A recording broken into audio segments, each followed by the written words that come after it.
DKShi target ಮಾಡಲಾಗಿದೆ. ಡಿಕೆಶಿ ಹಿಂದೂವಾದಿ ಅನ್ನೋದಕ್ಕೆ target ಆಗಿದ್ದಾರೆ. ಬೆಂಗಳೂರಿನಲ್ಲಿ ಛಲವಾದಿ ನಾರಾಯಣಸ್ವಾಮಿ ಹೇಳಿಕೆ ಕೊಟ್ಟಿದ್ದಾರೆ.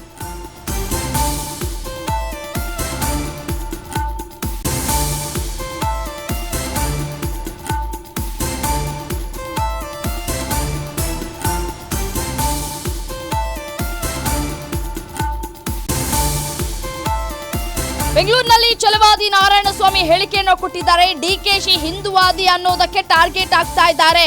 ಮಲ್ಲಿಕಾರ್ಜುನ ಖರ್ಗೆಯಿಂದ ಮಹಾಕುಂಭಮೇಳ ಟೀಕೆ ಆಗಿತ್ತು. ಆದ್ರೆ ಡಿಕೆ ಶಿವಕುಮಾರ್ ಕುಂಭಮೇಳಕ್ಕೆ ಹೋಗಿ ಬಂದ್ರು. ಹೀಗಾಗಿಯೇ ಡಿಕೆಶಿ ಅವರನ್ನ ಟಾರ್ಗೆಟ್ ಮಾಡಲಾಗ್ತಾ ಇದೆ. ರಾಜಕೀಯ ಬಿಟ್ಟು ಅಮಿತ್ ಶಾ ಮತ್ತು ಡಿಸಿಎಂ ಡಿಕೆಶಿ ಭೇಟಿ ಆಗಿದ್ರೆ ಅದರಲ್ಲಿ ಒಂದು ಅರ್ಥವನ್ನ ಕಲ್ಪಿಸಬಹುದು. ಶಿವರಾತ್ರಿ ಕಾರ್ಯಕ್ರಮದಲ್ಲಿ ಭಾಗಿಯಾಗಿದ್ದಾರೆ ಅಷ್ಟೇ, ರಾಜಕಾರಣಿಗಳು ಭೇಟಿ ಆಗಬಾರ್ದು ಅಂತ ಏನಿಲ್ವಲ್ಲ ಅಂತ ಹೇಳಿ ಮೇಲ್ಮನೆ ವಿಪಕ್ಷ ನಾಯಕ ಛಲವಾದಿ ನಾರಾಯಣಸ್ವಾಮಿ ಹೇಳಿಕೆ ಕೊಟ್ಟಿದ್ದಾರೆ. ಹಾಗಾದ್ರೆ ಏನ್ ಹೇಳಿದ್ರು ಕೇಳ್ತಾ ಹೋಗೋಣ. ಡಿಕೆಶಿ ಅವರು ಅಮಿತ್ ಶಾ ಅವರ ಜೊತೆ ವೇದಿಕೆ ಹಂಚಿಕೊಂಡಿದ್ದಕ್ಕೆ ಅನೇಕ ರೀತಿಯಾಗಿ ಕಾಂಗ್ರೆಸ್ನವರೇ ಮಾತನಾಡ್ತಾ ಇದ್ದಾರೆ, ವಿರೋಧವನ್ನ ವ್ಯಕ್ತಪಡಿಸ್ತಾ ಇದ್ದಾರೆ. ರಾಜಕಾರಣಿಗಳು ಭೇಟಿ ಆಗಬಾರ್ದು ಅಂತ ಏನಿಲ್ಲ, ಇಲ್ಲಿ ರಾಜಕಾರಣ ವಿಚಾರವಾಗಿ ಅವರು ಭೇಟಿಯಾಗಿಲ್ಲ ಅನ್ನೋದನ್ನ ಸ್ಪಷ್ಟಪಡಿಸ್ತಾ ಇದ್ದಾರೆ. ರಾಜಕೀಯ ವೇದಿಕೆ ಆದರೆ ಬೇರೆ ಮಾತು.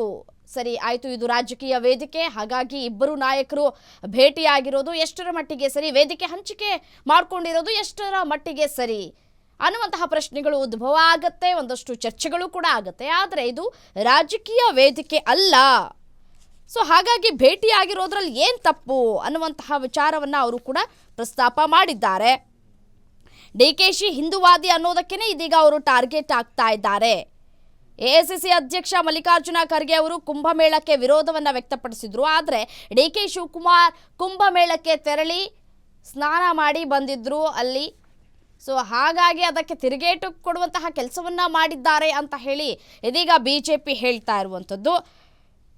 ಇದೀಗ ಡಿಕೆ ಶಿವಕುಮಾರ್ ಕೂಡ ವೇದಿಕೆ ಹಂಚಿಕೊಂಡಿದ್ರು, ಅದು ಕೂಡ ರಾಜಕೀಯ ವೇದಿಕೆ ಅಲ್ಲ. ಸೊ ರಾಜಕೀಯ ವೇದಿಕೆ ಅಲ್ಲದೇ ಇದ್ದಾಗ ಈ ರೀತಿಯಾಗಿ ಮಾತನಾಡೋದು ಎಷ್ಟು ಸರಿ?